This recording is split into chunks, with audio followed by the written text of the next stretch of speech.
Welcome to our 12th podcast, Renew Your Mind.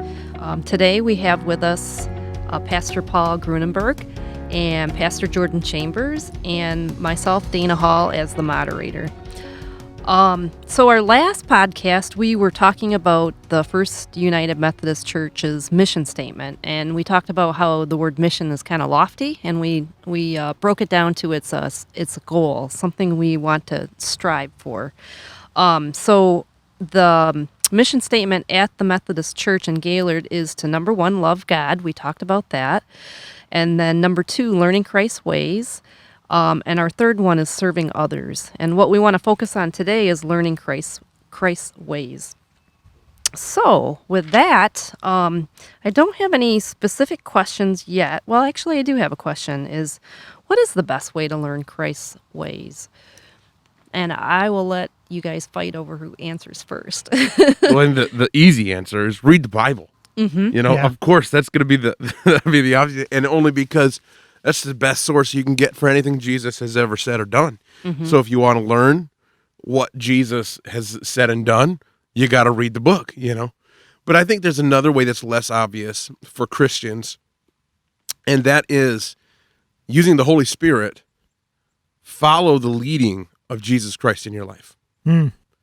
Be aware of what Jesus is pushing on your heart. Be willing to be rebuked and convicted.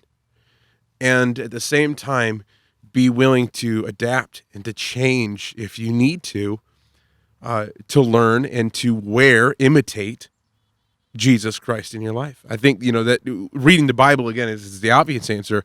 But for Christians, we have Jesus Christ within us. Right. Why can't we learn from that? We should. Right, absolutely. Mm-hmm. And so, when we think about learning, at its very core, we're always learning. Yeah. A child is born, they're learning how to cry for warmth, for food, change me, right? Mm-hmm. And the child, hold me. That's right. And so the child learns to ask for what it needs. And as children, you've all heard of the terrible twos. Mm-hmm. We start to, as adults, begin to direct children how they should live their lives. And all of a sudden you're hearing, no. It should be what I want, not what you want me to do, Mom, not what you want me to do, Dad. And so there's a distinct need for people to learn how to associate with other people, how to live within their small community, their family, and then their larger community, their neighbors, the children that they play with, the families that they interact with. And so all of those things need to be learned. It's just not natural. But going back to what Jordan said, there's a place in us that yearns for God. I believe God creates a place in our heart that only God can fill. And so oftentimes as we grow up, as we grow older, we're looking for that love, that fulfillment in life that can only be found in God, but we're looking for it in all the wrong places. Mm-hmm. Some people find education as their God, so to speak, and so they're always seeking more education. Some people find it in money, in having all of the shiny toys, or even relationally, having more friends. How many friends do you have on Facebook? Well, I've only got 13. Well, I've got 6,049. Yeah. And all of a sudden there's that competition. That feeling of not dominance, but being better than you. Yeah. And that makes us feel good for a moment, but that's not what's going to fulfill that God place inside of each of us. That's learning our ways. I like that. That's learning. Yeah. That's learning ours. That's learning what we like and just adapting to that. That's taking our personal desires, putting them in the place of Jesus, and occasionally calling that Christ. We go to church, and the way we want church to be done, and the way we worship caters to who we are and what we want, rather than what Jesus Christ wants out of us. That is not learning Christ's ways. That's learning our ways. And that's like you said, that's the childlike attitude of getting what I want. Sure. It has nothing to do with growing, getting closer, learning, adapting, changing into who Jesus Christ wants us to be. And really, the goal should be, as we learn Christ's ways, to look like Christ. I mean, that's a biblical goal that Paul sets out. Right. That he says you should desire to imitate, be just like, create within your body the image of Jesus Christ. And you're not going to have, the bodily looks of Jesus Christ, but you definitely can have the attributes, the examples, the teachings of Jesus Christ resonating through your life. What are some of those examples? Things that we can do that allow us to act Christ-like. So what are some specific examples? So there are two things. One, when we are moving in the direction of making disciples of all people, baptizing them in the name of Jesus Christ, of the Father, Son, and Holy Spirit, when we're moving in that direction, we're moving in a good direction. So then if I'm looking at my life and I'm not concerning myself with helping to make disciples or helping people to become more like Christ, then I have to question where I'm going or what I'm doing, and is what I'm doing moving me in that direction? That's the major purpose or the vision for the church, which should align in some regard to our personal vision. So when we think of that, what are some specific ways that we can learn? What are some specific things that maybe the church comes alongside us to help us to do as individual Christians? So when I think of an individual action that will help me to learn more about Christ, and you already said it early on, it was just to read the Bible. Yeah, it's obvious answer. Just go to the source. But the Bible's pretty big, Jordan. Yeah. I mean, where should I start? Should I start at the first pages? We have done this in previous podcasts, and I would recommend that you go back to the very beginning and check out some of those if you haven't heard those. But just as a quick kind of recap or a reminder of a good way to approach the Scriptures, there's a lot of good ways to approach the Scriptures. You can't go wrong with starting with the Gospels, because you're getting the absolute direct information about Jesus Christ and his life. What are the Gospels? That'd be Matthew, Mark, Luke, John, the beginning of the New Testament. Go right there. You can start with the whole Bible, read it in segments or increments. My grandparents, when my grandfather was alive, when they would do it, they would read chapters from the Old Testament as well as chapters from the New Testament together in sync. So they're getting both at the same time. There's a lot of ways you could do it. But if you really want to know at the start all about Jesus Christ, what he had to say and what he had to do and all of those things, you go to Matthew, you go to Mark, you go to Luke and John, and then you can read the New Testament. But even before that, there is a lot of Jesus Christ in the Old Testament. So don't forget about the Old Testament. Read the whole Bible, but there is an area that it really is specifically tailored for Jesus Christ, those Gospels, those core books. And if that's super overwhelming, have somebody help you with it. Oh, absolutely. I remember early on looking for someone who was a little further down the road than I was and asking them, what are you doing to become more like Christ? How are you living your life or ordering your life so that you look more like Jesus? And they would be willing to help me. I mean, what an honor to be asked, right, by someone, because that acknowledges that not only have you done some things successfully in your own life, but that God is now asking you through them to help others become more of a disciple of Christ. And a disciple is simply a follower or someone who follows the teachings of. And Jesus was a rabbi. He was a Jewish teacher in his day. So when I think about learning about Christ, there are other issues. For instance, someone will say to me, I don't understand what they said back then. How would we as a church help other people who are running into that? Well, this is what it says. I don't understand what it means, and so it doesn't mean anything to me.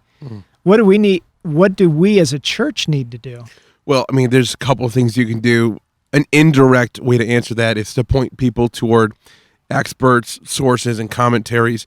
And again, that can be just as helpful as harmful in some cases, because sometimes even that can be beyond some people. I think the absolute best way is personal interaction in small groups. You get people plugged in together in a group of 5, maybe 10 people, and they're all reading the same thing, and maybe someone doesn't get exactly what was being said. And then all the other 8 or 9 people start talking about it, and things start to click. And you don't have to ask the questions half the time because everyone else is asking them out loud for you and talking about Good it. point. And then you can pose those questions once in a while, and you'll be comfortable to do it. And that's a beautiful setting to learn the scriptures in. It's not a replacement setting. It's an additional setting. It's something you should read the scriptures by yourself as well as with people. But it's a great way to be able to learn scriptures and to dig through scriptures when it's difficult to, and when some of the Bible can be hard to understand or grasp. I think that's so true. And, John Wesley, who was the founder of the Methodist Church, when we think of churches today, the big movement over the maybe last 40 years has been the small group movement. Yeah.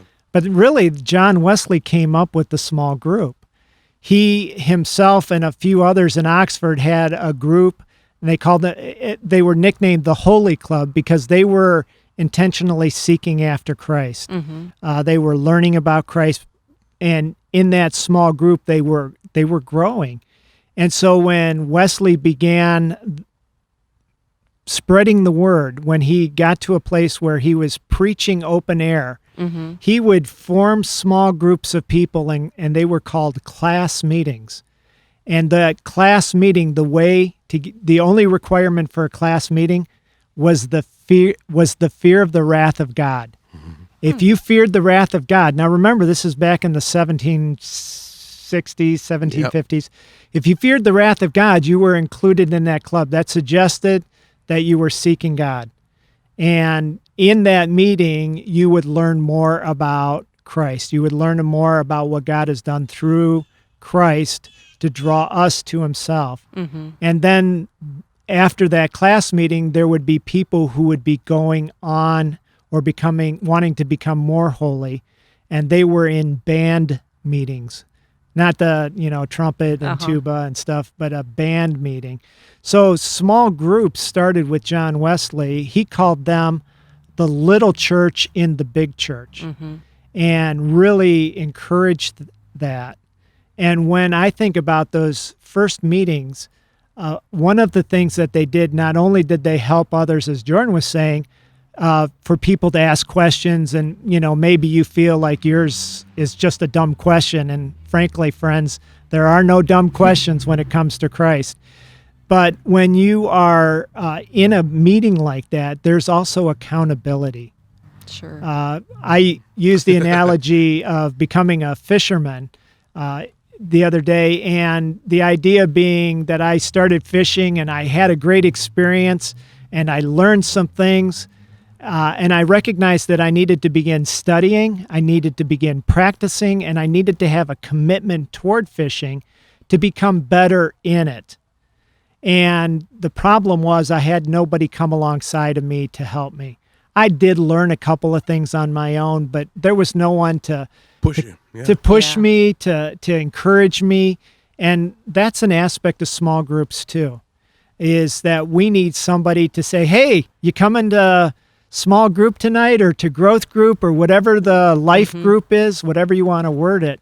So that idea of accountability, encouragement, that's found in small groups, especially when you find yourself a little less desirous. You want Christ, but you're just not wanting to take the steps, and somebody grabs you by the hand and says, hey, we got this small group tonight, let's go. And you're like, I can do that. And you get in the group, and all of a sudden you're learning things about Christ. You're finding this center, this place in your life that only God can fill, starting to fill up, and you're not chasing all of these other things, and you find yourself all of a sudden changing. But it happens oftentimes within the small group. It happens when we are with others, camaraderie. Who doesn't like to be on a team? I know there's some of you probably saying, I don't care for teams. But the reality is, being on a team that cares for you, that loves you, you find great satisfaction in that. Not only receiving it, but all of a sudden when you're the one encouraging someone else who's a little down in the mouth about life. So, it's about studying, it's about practicing, and it's about being committed. And we find that in small groups, and we have plenty of small groups at First to help you. We got men's groups, we got ladies groups, we got couple groups, we got little groups, little children. We always want to add more. And we're always looking to add more. Yeah. That's right. Yeah. Well, I think that's a great way to end this segment. So thank you very much with helping us to learn different ways to learn Christ's ways. So if you would like to... before we go, I wanted to have Pastor Jordan tell us about an event that's coming up this coming week. So, Pastor Jordan? Yeah, we were excited to have Hadley Hope and Dave Yonker come. We were very blessed to be able to have them, and we are now excited to have Dr. David Watson come to our church and present some truths that we can glean from about Scripture and about living a Christian life and just being a Methodist and all these other concepts that'll be great for us at our core. And especially as we're talking about learning Christ's ways, this is going to be very applicable. These are going to be good ways to really right away use these things in our lives. And so we're looking forward to that. He'll be here on both Saturday and Sunday. It's our spiritual emphasis weekend. That's right. So it's a great time if you've been apart from a church or been away from God a little bit more than you wanted and you don't find yourself connected, to come and just to sit and to find some connection with other Christians as we learn together about being a little bit more spiritually minded in our lives. And don't forget, Paul, that there's pizza and desserts. Oh, yeah, Saturday night there will be some desserts after Dr. Watson speaks, and we take some questions and answers. He'll be preaching for us Sunday morning in both services, and then there will be a pizza lunch, and then he'll have a time of sharing, and we'll have some more opportunity for questions and answers, that kind of discussion time where we want to learn and grow. And I think that'll be a great opportunity for people to really focus in a little bit more on that spiritual place in our lives that only God can fill. And I would just add that because of the question and answer time, of course, we'll have questions from folks in the congregation that are there, but we'll take questions from folks on Facebook, or if you're ahead of the game a little bit, maybe you're not on Facebook, but you've listened to this podcast, send your questions to the office, and we'll see if we can fit it into the program and send it to Dr. David Watson and include that as well. We want to know your questions. And if you're listening to this podcast saying, yeah, you talked about this, but I want to know more about, or what about this, write it down, send it to us. We'll ask Dr. David Watson about it. That's a great idea. So the number at the office is 989-732-5380, and we're located on 215 South Center Street in Gaylord, Michigan. So look forward to seeing you there. Thanks, everybody.